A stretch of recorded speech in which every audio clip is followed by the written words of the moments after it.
I was recently chatting with some new Australian friends, and one of them had traveled to India, and the other one had not. And we were talking about what are some of the differences that I have encountered that really stood out to me after I moved to Adelaide.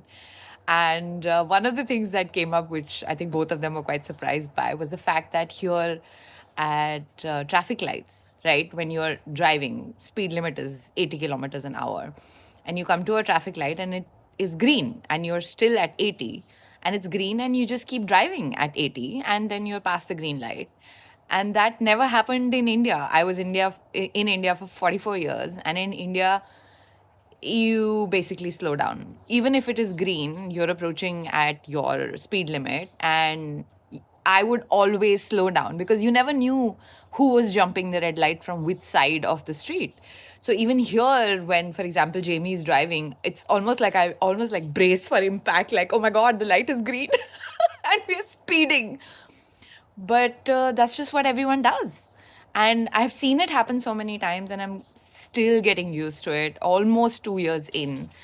And even when I'm driving, my instinct is to kind of slow down a little bit, even though I tell myself that, oh, I'm in Australia, people follow the rules here, no one's going to do that, etc., etc.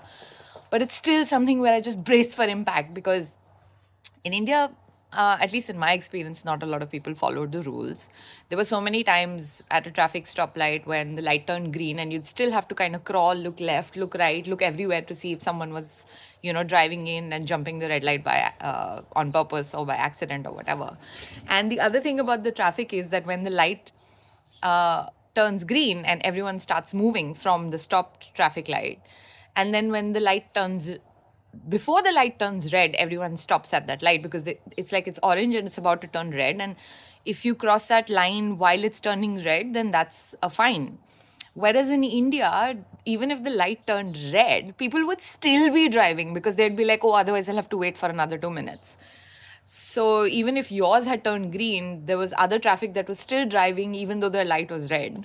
So it's so, I mean, to my Australian friends, it sounded so bizarre because here everyone just follows the rules, traffic rules. And no wonder India has one of the highest rates of road deaths in the world. And I thought that was a fascinating thing. And one of the things that really stood out to me, and even after almost 2 years, I'm still like, oh my God, slow down, slow down. But you don't need to because, this is Australia.